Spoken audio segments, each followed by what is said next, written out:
Horse racing is a controversial subject at best for most equestrians.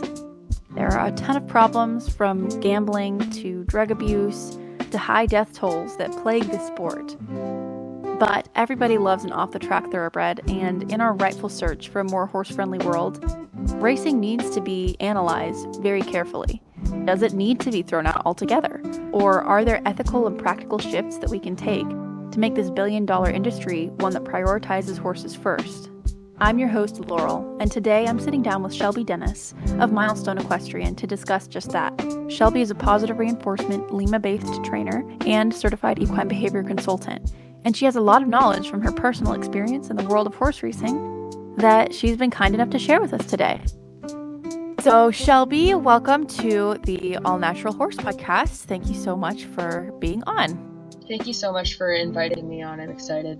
Yeah, me too. So you've shared your journey online for a number of years now, and that's included how you've changed your training practices from more traditional methods, right, to now positive reinforcement. And do you do that only right now? I try to sway away from saying that it's the only thing I do, because like any trainer, even if they say they only do positive reinforcement, they're going to be using other quadrants at other times, even if it's accidentally. So I primarily use positive reinforcement, but it's very situational. Like if I have clients who aren't completely there yet and mostly use pressure and release, I'll try to cater to where they are in their training and just start to slowly, gently like coax them over to using more rewards-based methods. That makes sense. Yeah, I like that that's more of a nuanced view of it. And now you are also a certified equine behavior consultant, right? Am I saying that right? Yeah, that's correct. Yeah, through IAABC. Okay. So that our listeners can sort of have an idea of your expertise, what does that mean, and what kind of does it take to become a certified behavior consultant? So IAABC is one of the internationally leading behavioral institutes for all sorts of different animal behaviorists. Like they also do like dogs, cats, birds, and other stuff as well. And you have to go through a pretty extensive application process that includes having several references, including a veterinary reference and other professionals in the industry. And then it's recommended that you have a certain number of scholarly hours in post-secondary classes. And then it's an extensive application process where you have to demonstrate your knowledge of learning theory and equine behavioral science, and then also write a bunch of case studies, respond to scenarios that they write out for you with a full training plan and whatnot.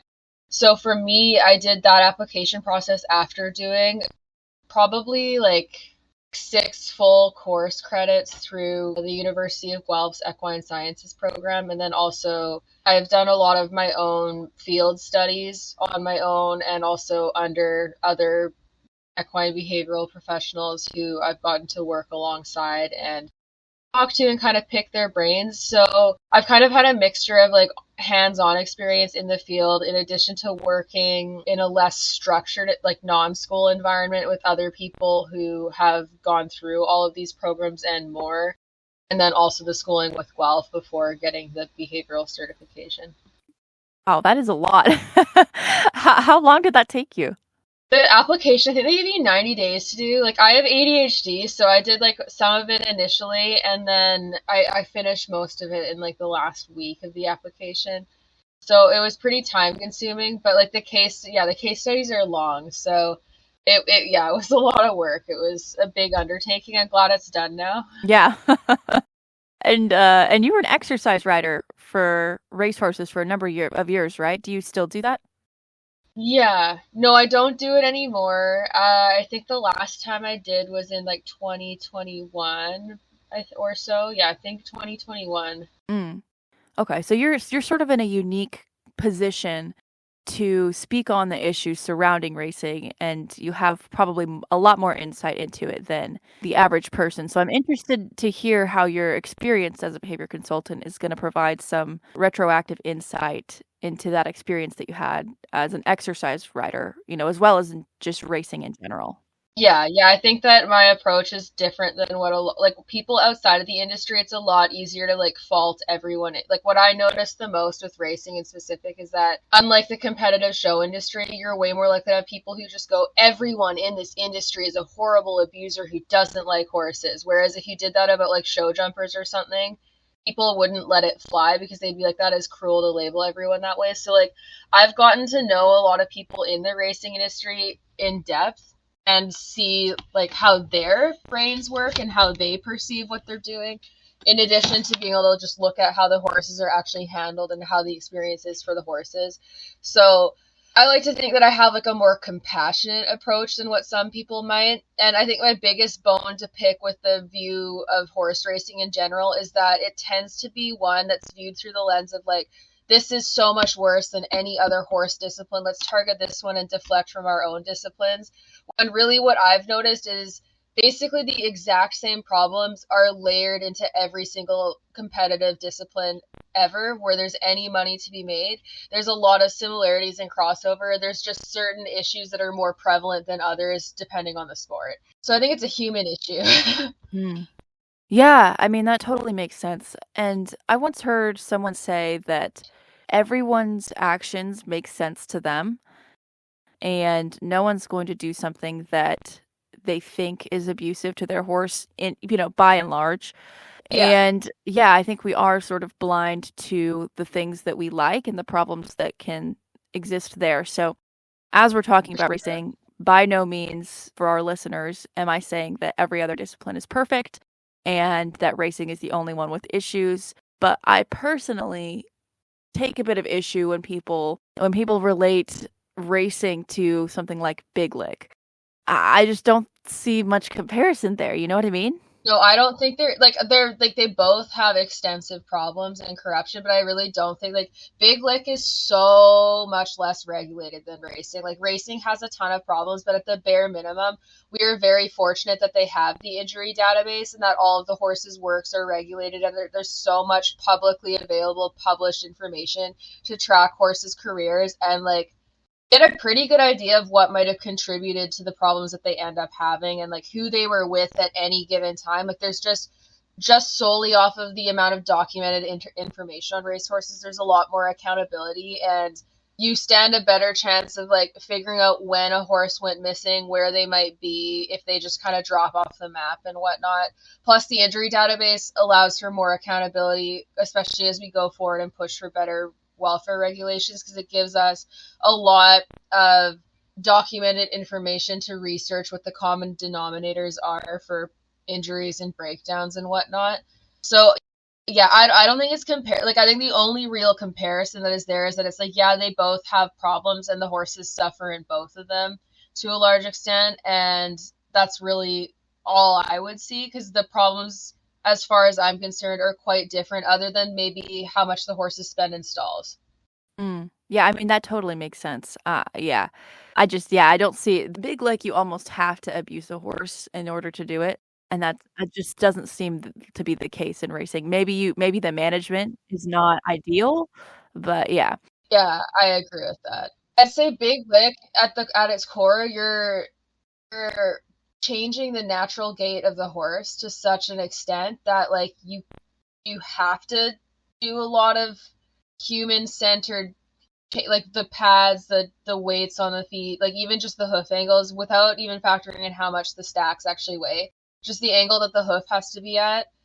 It's altering the horse's biomechanics in such a way that I don't think you can manage that without causing damage. Whereas like running itself is a really natural gait for a horse. And there's ways that we could do it in a way less damaging way than what is currently being done by so many people. Whereas Big Lick, I think, in order to fix a lot of the problems it has, you'd have to take away the nature of the sport.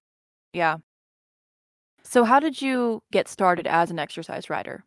So I started working with off the track thoroughbreds that had like retired from racing, and that really piqued my interest about working with them on the racetrack. And I saw a job posting where a racehorse trainer was looking for a groom, so I messaged them and asked if they were looking for exercise riders, and they said they were, but they only wanted to take people with experience because they didn't want to go through the trouble of like training people. So then I ended up finding another trainer that was willing to train me, but then he fell and broke his femur or something, like Oh. pretty early on into training me. So then at that point, I kind of did a U-turn and went back to the trainer that I had initially messaged, because I found out that she worked with a lady that my mom knew quite well from high school. So then I got a reference from that lady, and then I ended up getting my in with that trainer, who essentially competed my training, and then I got thrown into the deep end about a month and a half into galloping when the other exercise rider quit, and I had to take on all of the horses. And then from there it kind of like, yeah, snowballed into a way bigger job than what I was initially intending. So I got to ride a lot of different horses and get a lot of experience, and I think it really helped with my understanding of how to train off the track thoroughbreds and just what they actually learn at the track versus what they don't. Because I find there's a lot of misconceptions that people will spread about off the track thoroughbreds with like how they're trained and why they behave the way that they do, and it's just like fundamentally not true.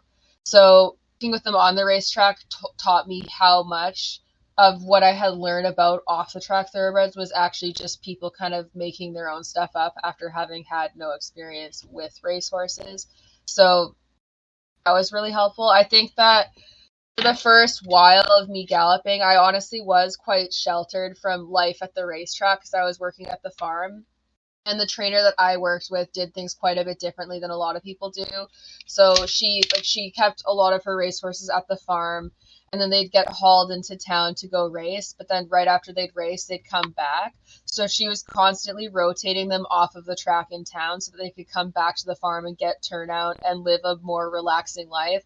So what I noticed with her horses is they had substantially less stall vices and stress behaviors than other horses, and the ones that she did have that would crib or weave and do stuff like that were ones that she'd gotten from other trainers or who had come from other backgrounds.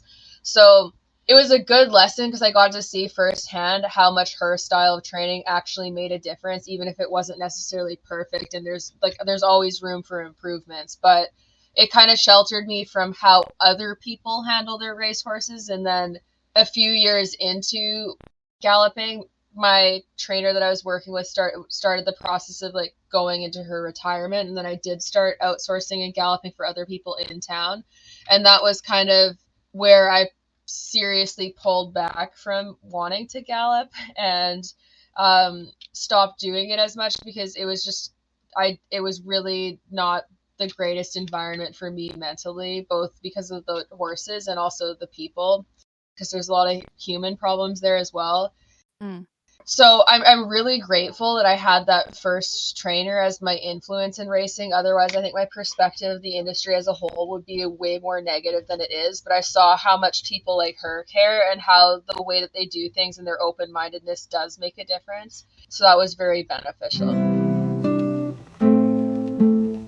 Any of these topics are interesting to you, and you're the kind of person who just loves learning everything they can about horses and is obsessed with your relationship with your horse, go ahead and check out our free ebook at ahleri.com. That's AHLERI.com. After this episode ends, to download our ebook titled Developing a Deep Friendship with Your Horse. In this ebook, we discuss the many common struggles that horse owners face when it comes to bonding with their horse, and how you can get your fairy tale dream relationship with your faithful equine companion. I do think that that's something that people, like we were saying earlier, mislabel racehorse owners as, because they really do care about their horses and they want the best for them. But life on the track can be difficult to provide that, right? Can you tell me about sort of what the life of a racehorse looks like right now, from maybe their time that they're born to when they go to training to their time on the track? Yeah, so I'm going to speak just for like North America because it is quite a bit different in Europe and Australia, where they tend to haul their horses into the racetracks, so the horses get to live at home more and they don't live at the tracks. But for horses that are living at the racetrack, they are stalled like at the vast majority of tracks. There might be some that have some type of turnout paddock, but they're going to be stalled for like 24 hours other than when they're either training or being walked or being bathed or doing something where they're being brought out of the stall for whatever reason, which is probably not going to encompass more than about an hour a day, if that, because when they're training, it's usually like 15 to 20 minutes. So, and then they walk after. So yeah, maybe like a total of like half an hour, 45 minutes maximum between the training and walking and whatnot. So I think one of the most prevalent issues for the horses welfare-wise is the stalling, and I do have my own theories that I think it contributes more than people would think to breakdowns, because taking a horse from standing still for that long to running at a breakneck pace and having that kind of be their consistent life, like their muscles are going to be sore and they're not getting as much circulation throughout their body because they're just spending so much time standing still, and that's without factoring in like the ulcers and the how expensive chronic stress is in the body. As for like their lives growing up, I would say racehorses are really lucky from the standpoint of as babies. Like they're usually, in most cases, like at most of the breeding farms I've been to, they're born and then they go out in like big herds with their moms and other babies, and they're just like turned out basically full time and just get to live outside and be out on usually big plots of land, just running around and having a great time. Where it can get stressful is if they go through the yearling sale, because for yearling sale prep, they do, I don't know why they do this. Like, I think it's just for appearances, because then the shoes get pulled right after, but they shoe them at like less than a year old in a lot of cases, or like maybe just over a year old, depending on when the horse is born, because they shoe them for the sale. And sale prep can be stressful because if they're not handled a ton while they're turned out, then they're getting brought out and they're getting handled and messed with a bunch in a fairly short span of time to prep for the sale. And then they get hauled to the sale and they're going in front of like a crowd in like an auction type setting that can be very stressful for them when they've had limited experience doing so. And like some barns are going to prep them better than others. So this isn't to say that everyone just tosses them into the deep end, but this is going to be like one of their first actual experiences of a job if they go through the sale, that is. And then once they're through the sale, like people typically pull the shoes and turn them back out. Like the vast majority of horses that I rode, like even when they were babies starting their training season, the 2-year-olds were all barefoot until they had to go into the track. But I'm pretty sure that they have to be shod in order to be at the racetrack in town. So that's a whole another issue, because like the shoes thing and track farriery is a pretty big problem at the racetrack that I also think contributes an awful lot to breakdowns. And then from there, like a lot of people will start their babies under saddle like in like January or December before the year that they're going to race. And like by start, I mean, you like saddle the ones that do it well, saddle them, they'll ground drive them a lot, and they do a lot of the work from the ground.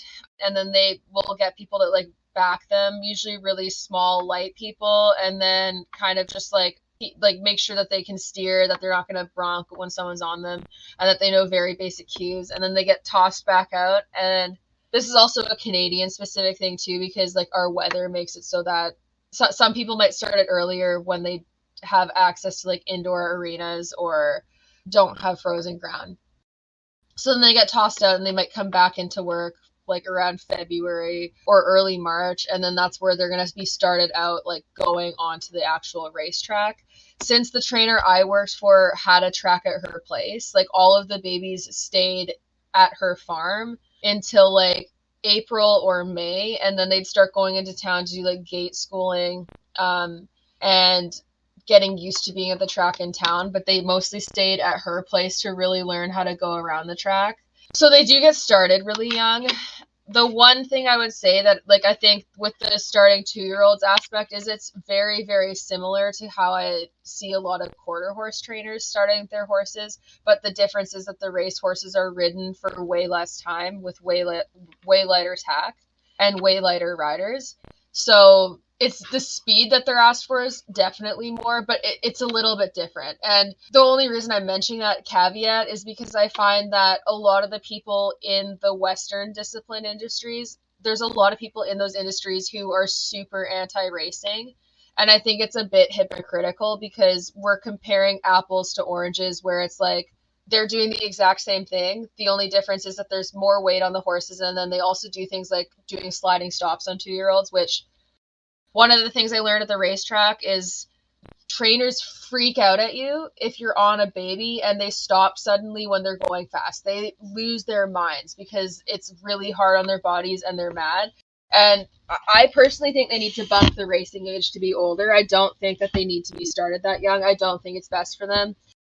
But from a business standpoint, I see why people don't want to, because it would be way more expensive to wait. But I also think that they'd save money from the amount of wastage that they have of horses getting injured and stuff. So that's one of the bigger problems that I think people have.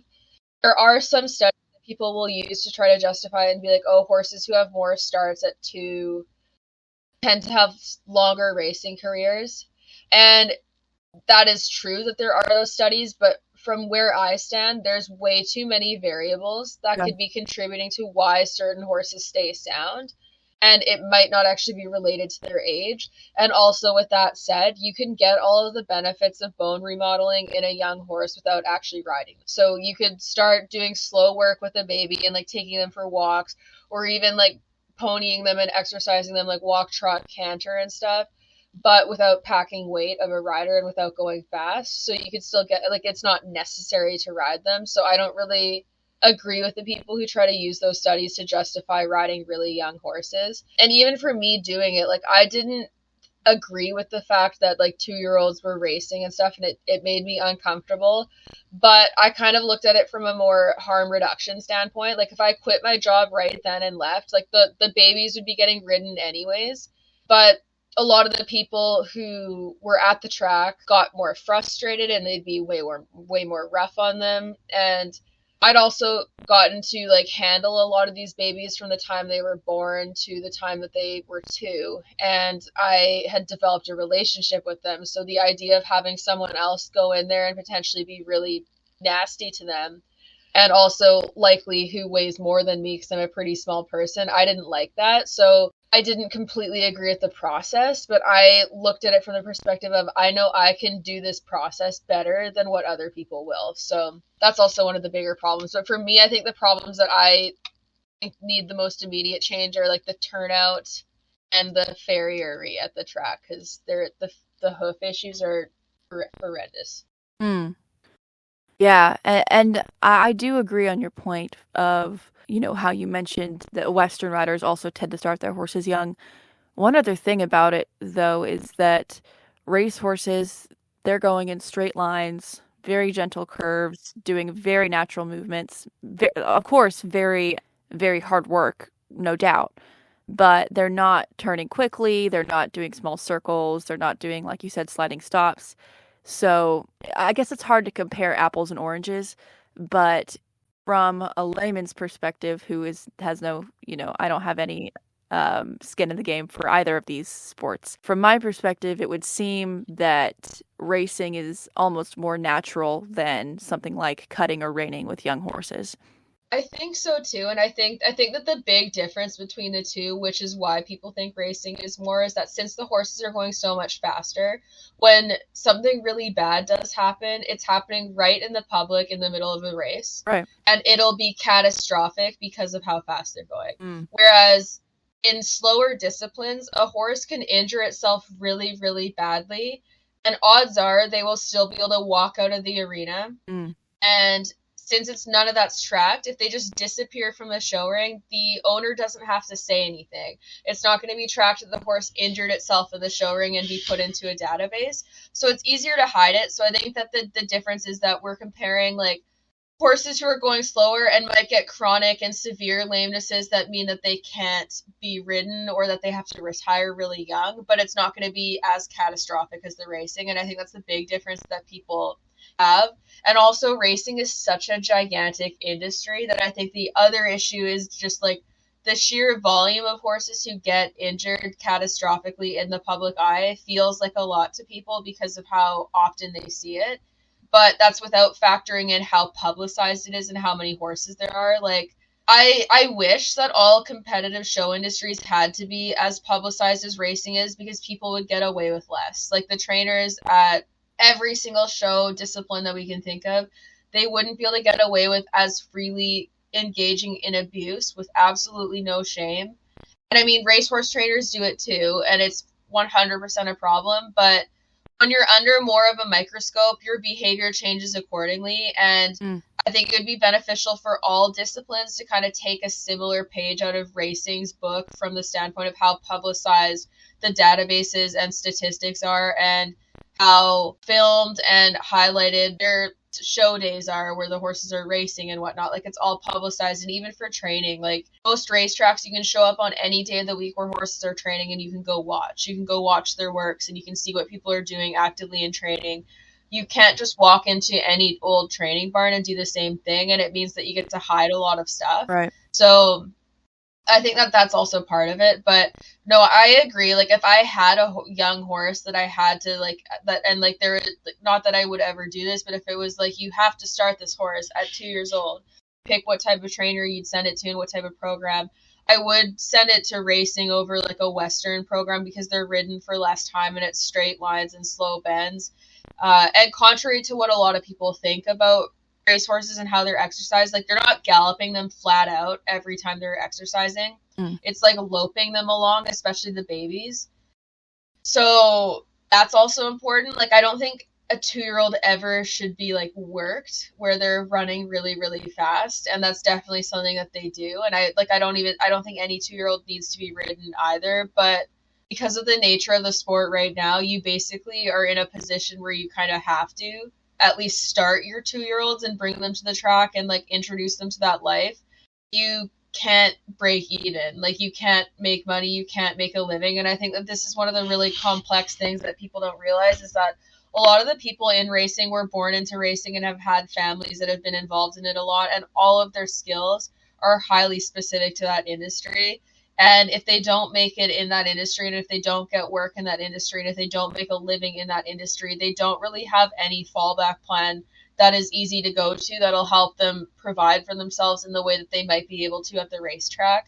So there is a lot of pressure. And like, as someone who's been working as a professional, like when I was starting out, it was kind of the same thing. Before you build reputation and trust and community and really establish yourself, like, people will do anything to kind of slight your name, especially if you turn them down and say, no, that's not ethical. So it is really hard. Like, there's a lot of coercive pressures, and financial pressure is a huge one, because if you need to feed your family and pay rent and stuff, even if deep down you know something's wrong, you're more likely to justify it if it's between that and getting evicted.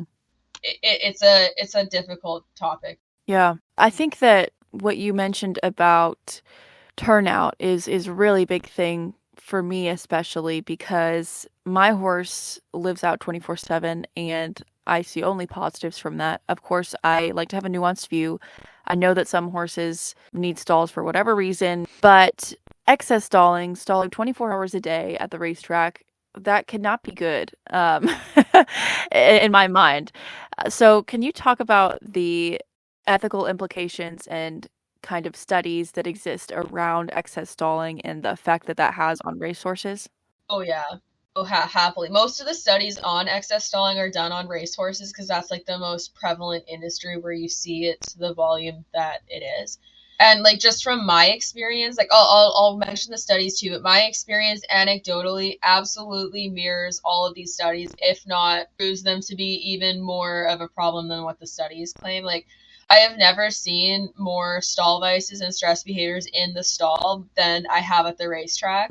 And if you go and walk through the shed rows at any racetrack in the backstretch, and just go walk down the shed rows, don't even interact with the horses, and just watch how many horses are engaging in stress behaviors in their stalls, it's a huge portion of them. Like, the ones that don't end up developing stress behaviors, it's not because they're not stressed, it's because they're more resilient, or they found some type of outlet for their chronic stress that isn't directly related to being stalled. But honestly, like, most of them end up having some type of weird vice in their stall, whether or not it's like a popular one like weaving, stall walking, wood chewing, or cribbing. They usually have something that's a little off or weird about them, even if you only see it at feed time. And the studies on stall vices are honestly really sad, because like, it's so clear, the studies. And this is one of the things that I find so frustrating about the stalling debate in specific, is that the amount of research and study that we have showing the problem is very, very clear. There is no denying the validity of it. It has been extensively proven how damaging being isolated and put in a small box is for a flight animal. There's no way around it. That's just a simple truth, whether people like it or not.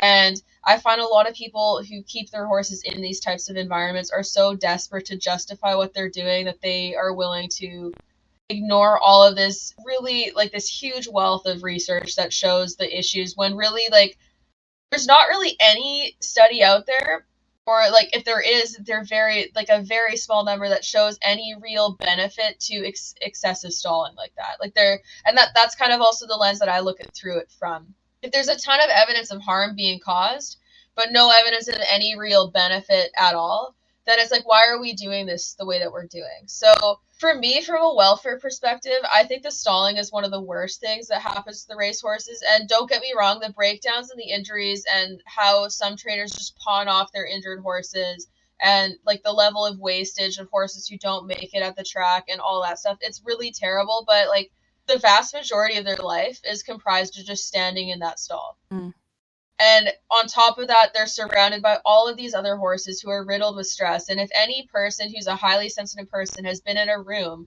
full of stressful people, you don't have to be touching them or even looking at them to feel the waves of stress rippling off of them. And I guarantee you, horses can feel the same thing. It's a stressful environment. Most of their life they're spending standing at a wall. And then they come out and they're really, really dangerous and difficult to handle. And no, it's not because they're a race-fit racehorse who's getting fed a bunch of grain. It's because they don't get turned out. Like, all of these horses, if they were turned out while they were racing, they'd be way safer to handle. We'd probably see way less injuries to people and also injuries to horses. The one thing that racing does that I think is good compared to other types of boarding facilities is that the vast majority of racehorse trainers will always have hay in front of their horses. And that's one thing that I'll give to them that helps to some extent mitigate the damage that stalling does. But even with hay in front of them 24/7, these horses are still developing all of these problems. And another study on racehorses that's like one of the like more common issues that has been studied on racehorses in specific is stomach ulcers. And like, racehorses have up to a 90% occurrence of stomach ulcers. Wow. And that can be contributed to due to lack of hay, or it can be due to stress, and it can also be contributed to a high starch diet. So racehorses have a really high starch diet and also a lot of stress. A lot of the racehorse trainers do have hay in front of them all the time, and they feed a lot of alfalfa. I'm inclined to believe that a lot of it's probably contributed to by the starch and the chronic stress. But a 90% occurrence of something that is so highly correlated with stress should be another sign that there's something very, very wrong going on. And it's not that other industries aren't guilty of that either, because there's like a 60 to 90% occurrence of ulcers across all types of performance horses. Right. So it's a very, very prevalent problem in the industry as a whole. But for me, the stalling is one of the things that bothers me the most about the racetrack, because it's what I had the hardest time with seeing. And then also a lot of the problems with riding the racehorses where people are mean to them and get frustrated or use really punishing and harsh training tactics. And even stuff like where they're getting their mouths yanked on because they're running through the bit. And like, racehorses can be so strong and they will bolt on you. And if they bolt, they're just running blindly, because they're so stressed and like chronically understimulated that they're not even really thinking if they get to that level of stress. So then people are pulling really hard on them to try to slow them down for their own safety. Because like, if you ever had a racehorse get away from you, scariest thing ever. I would rather have a horse flip over on me than bolt on me if it's a thoroughbred racehorse. Like, full stop, way rather that. But a lot of the behaviors that they deal with riding are directly contributed to by being stalled too much. There's a lot of things that could be prevented, because if you're trying to like hold back a stressed horse who's trying to run through your hands the entire time, or is just like their muscles are like concrete that they're so stressed and they're leaping and screwing around on the racetrack, those things contribute to injury too. If you have a relaxed horse who's actually in their thinking brain and is like stretching and supple, they're going to be using their bodies in a way that's more protective by default, rather than putting so much energy into trying to escape whatever negative emotions that they're feeling. So the stalling, I think, is a gigantic, massive problem in the racing industry. And honestly, like, I'm at the point now where it's like, across any industry in horses, I do not think it should be legal at all under any circumstances other than ones, or if there's like an emergency response or something, an emergency situation.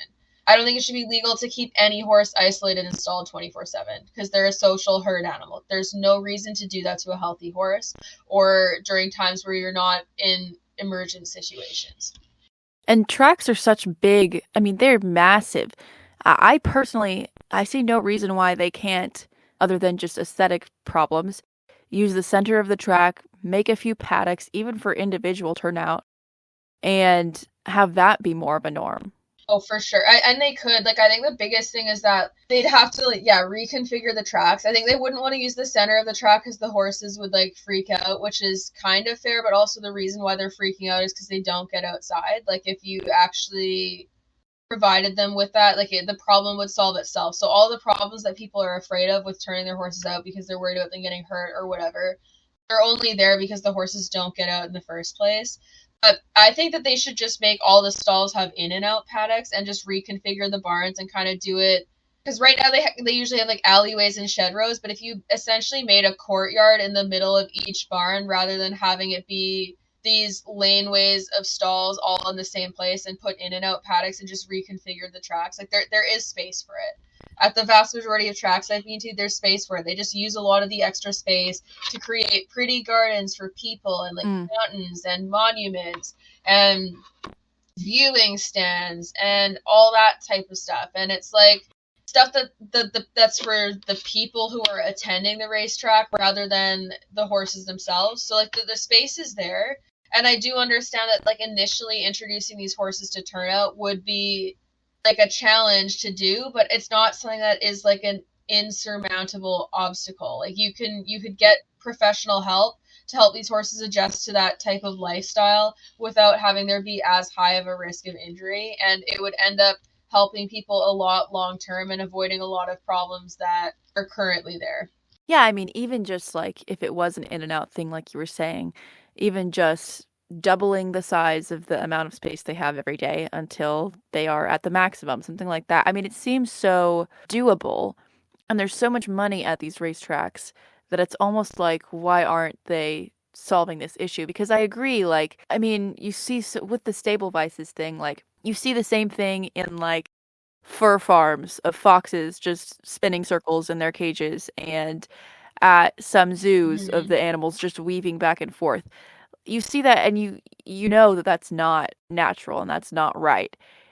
Is there sort of a thing at the racetrack where if 90% of the horses are doing some kind of stereotypic behavior, is it sort of a thing of like, this is just what horses do, and that's kind of the way you view horses in general? Yeah. Yeah, people will go, oh, they're just a racehorse. Oh, they're feeling racy. Like, she's ready to race. And, like, it's so, like, I think that's the problem is, like, you're kind of in an echo chamber, especially if you don't do any riding or anything outside of racing. Like, you're surrounded by all of these horses who are doing these same types of things. So it starts to feel normal. And people will make excuses for it. And I think also part of it is even if a part of them knows that it's weird and that it seems like a stress behavior, since they have to be surrounded by it every day, I think they lie to themselves to keep themselves sane because accepting the reality would make it a lot harder to happily do their jobs and not feel bad for the horses. Because it's not like a lot of the people at the track don't watch like movies like Blackfish, for example, and go, wow, that's so terrible, those poor whales. And there's just such a disconnect because they can't seem to see the similarities between the animals they work with and the stuff that they criticize in other industries. Mm.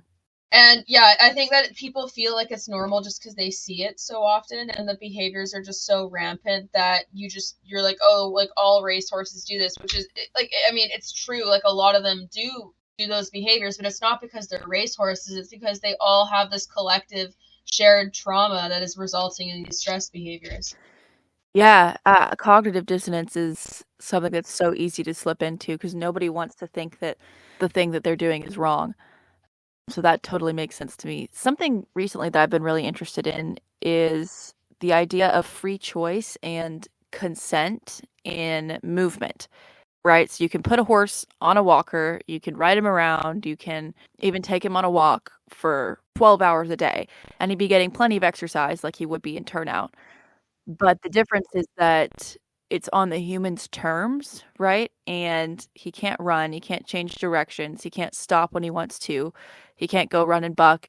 Is there any research behind freedom of movement for horses and choice in that and the effect that restricting that can have on their psychology? So they've done some studies like on how horses respond to like being ridden and like just other types of coercive training methods where it's like okay like responding to like tight nose bends and bits and like other coercive and forceful means that people use to get them to do stuff. And there's very clear indicators of stress, whereas turnout is shown to reduce stress. So while it might, like, the studies might not specifically be related to autonomous choice in all of those, there's clear indicators that not having the choice to make decisions in ridden settings or in their stalls damages welfare, and having the ability to have free choice and autonomy improves it. And there has been some studies on stalling in particular that talk about like the lack of autonomy and how horses will want to go outside, and that's why you see behaviors like weaving develop, but then they can't. And the lack of ability to kind of feed that urge is very stressful to them, and it results in them developing a stress behavior. So I think that's something that people need to be more conscious of. Is it's not like the issue with like turnout versus stalling is not the exercise itself. It's the being able to have recreational activity that the horse gets the complete choice to do. Because yeah, you could go and work the crap out of your horse and physically exhaust them, but it's doing nothing for them mentally. It's exhausting their physical body, and I guess making them tired enough that they are quieter in their stall maybe, but it's not enriching them mentally or feeding their species specific needs. Because if you watch horses in a natural setting, especially when they actually have free access to being outside, like, they don't go running around and careening around and working themselves to the point that the average rider will ask them to during a ridden session.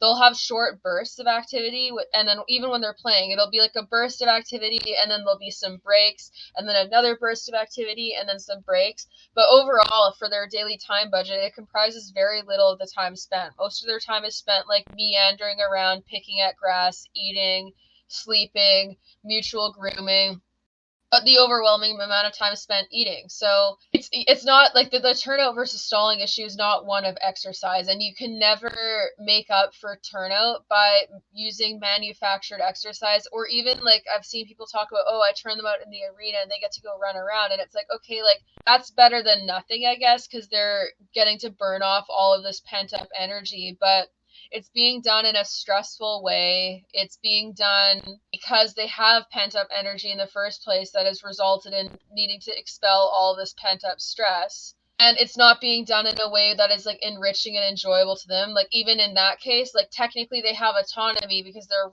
running around and they're not being controlled by a person. But it's through the lens of them expelling stressful energy that has built up because they haven't been out. It's not enriching their life long term in the way that it should be. I like what you said about that, because a lot of people will say, well, I turn my horse out for 6 hours and all he does is stand there in the middle of the field. But the thing about it is he has the choice to do that. And if he doesn't want to do that, he doesn't have to.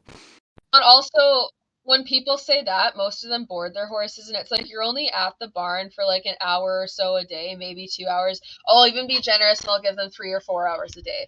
You're not there for the other 20 hours. You don't know what they're doing for the vast majority of their time in turnout. And let's say even they spend most of their time just standing there. How much enrichment is there in the field? Do they have friends? Do they have different hay stations to walk to? Is there any incentive for them to go do anything? And like, these are the things. If the horse really is just standing there listlessly doing nothing, and that's all they actually do, a lot of times it's because their turnout area lacks enrichment and there's not really anything for them to do because they're just standing in like a crusher dust square with no other friends. So I think that's the important part, that people kind of need to start looking at it through that lens, where it's like, the vast majority of people don't see their horses very much. Like, I literally live on the same property with my horses, and I'll readily admit, like, I'm only seeing them for like a few hours each day collectively, and they live on the same property as me, and I can go walk down there at any time and go look at them, but I'm not like sleeping in their pen with them. However, being able to like walk at any time of day, it does give you a good idea of what they do at different times of day, because they tend to have ritualistic behaviors where they do different types of things, and you start to learn what they do when and why. And yeah, so like, I think that's something that anyone needs to consider, is if you board your horse, or even if they live at home and you're only seeing them for a few hours a day, you're not actually getting the full scope of what they're doing. Like, it would be one of those situations where if you're allowed to, you could put a camera up in your stall and then start watching the recordings back at all hours of the day to get a really good idea of like what their day actually looks like, and it would probably make people feel quite sad. Yeah, no, absolutely. You're only viewing a few hours of the horse's entire life, and you have no idea what happens the rest of the time. That's totally true. Before we get any further, I just want to ask our listeners, if you're enjoying the episode so far and want it to reach other equestrians, please take the time to go ahead and just leave a review. I know every podcast asks for reviews, but it really does help us out, probably way more than you would think. So please, if you're enjoying it, go ahead and take a quick moment, leave a review on whatever podcast platform you're using, and let us know what you think. It would really mean a lot. I really wanted to talk about winning and the horse's perception of winning. A lot of people will say that racehorses specifically, they win because they want to. And some people say it about jumpers, but mostly racehorses. They understand that they were the fastest horse. They beat out all their competitors and they want to be first. And people will use this argument to justify racing and justify a lot of the things that happen on the racetrack. So, can horses understand the concept of winning? No, not from the lens where they're like, I am the champion. I would say here's what they might understand. The horse who's is ahead and being really fast and ahead of all the other horses is going to get whipped less. So they learn that that's the most effective place to be, and that's kind of what they've been conditioned to do, generally speaking, through coercive forces, because very few people in the racing industry use rewards-based training. And same thing with the jumper. They learn, hey, if I don't take any rails and I go fast, my rider stays out of my mouth more, doesn't use the spurs and the whip as much, and I get petted and I might get more treats, and my rider's general emotional state feels more favorable in certain settings than others. And the same can be said about racehorses, where they've learned through repetitive routine scenarios that being ahead of all the other horses is the most favorable place to be, not because they necessarily want to be there because they like it, but because they get essentially harassed less by their riders. They're not getting whipped, or even if the rider chooses not to use the whip, the rider's not going to be as busy and loud on them to try to get them to move ahead if they're already winning and they're not like in close quarters to another horse. So they will never understand the concept of winning in the way people do, because it would require them to not only understand that the entire purpose of the race is to be ahead and to win, but to also understand that it is a competition and that they are being judged on how quickly they finish it, and that there is some type of status involved for the win of it. And they just do not have the ability to comprehend that. It's a very human-centric idea. So every type of thing that we see in horses where we're like, oh, they know they've won, it's going to be a conditioning thing where they've learned through our behavior that outcome is the most favorable for them, and it's probably because we change the way we treat them, or even like our general attitude and demeanor shifts so that the horse is like, wow, this is the better decision. I get bothered less when this happens. I get rewarded more when this happens. And that sort of thing. They do not under any circumstances have the capacity to look at human society and understand how we have structured sports and how we determine winners and value and good little horses. They don't get that. Yeah, I mean, that makes total sense to me. Yeah, the use of whips, like you said, it's a big thing in racing. And a lot of the times it seems like they're used really harshly. Like if it was used that harshly in, say, the jumpers, you'd be disqualified. So, can you talk about whipping in the racehorse industry and the effect that excess whipping can have on a racehorse? Because a lot of people will say, oh, they have thicker skin, it doesn't hurt them. But more and more studies are showing, A, it does hurt them, and B, it might not even be necessary to whip them to get them to go faster, right? Yeah, no, and I don't think it does, because by the time they hit the final stretch, it's like they are tired, and that's why they're slowing down, and hitting them doesn't make them less tired.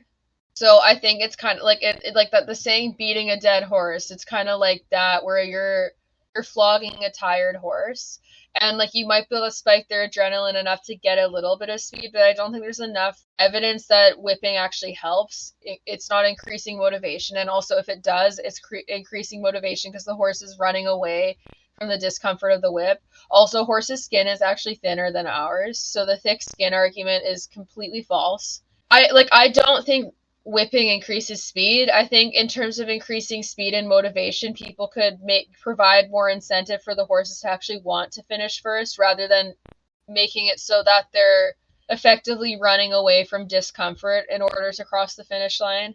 Like, you know how they train like greyhound race dogs where they're following like that toy? Mm-hmm. Like, I think you could train race horses in a similar way, where you could target train them over a long span of time, and they learn through slow approximations where they'd be like walking after it initially, but that they get rewarded really heavily for following the rail of the track and crossing the finish line. And then you could probably teach them to run and do that themselves. Like, you'd even start it as babies. If you started using the start bell to buzz them and tell them, hey, it's dinner time, and they come running in from the field, you've already started effectively conditioning that behavior. They probably wouldn't even need a rider then. Well, exactly. And that's the other thing, is for like 2-year-olds, if they wanted to race them and they could do it without riders, that would be objectively better for them, because it would be less wear and tear. Still probably isn't great for them to repeatedly be running that hard on baby legs, but it would be better than packing a rider. That's really interesting, yeah, because that does seem like it would reduce injury, just having less weight overall on their backs. Thanks so much for listening into this episode. I really hope you enjoyed it and that you learned something. If you'd like to go ahead and learn more about Ollery and what we do and the products we make, I recommend checking out our Instagram. It's Ollery Equine Products, AHLERI Equine Products on Instagram. You can also visit our website, ollery.com. And there you can find our Muzzle Butter at Ease Scent Stick, which is our science-backed, non-invasive, essential oils-based calming aid that applies right to their horse's nose, that we developed to help horse owners take the first step towards prioritizing their horse's mental health, just as much as they prioritize their horse's physical health. Join us next Wednesday on the All Natural Horse Podcast as we continue this discussion with Shelby on ethical horse racing. Until next time, see you guys later.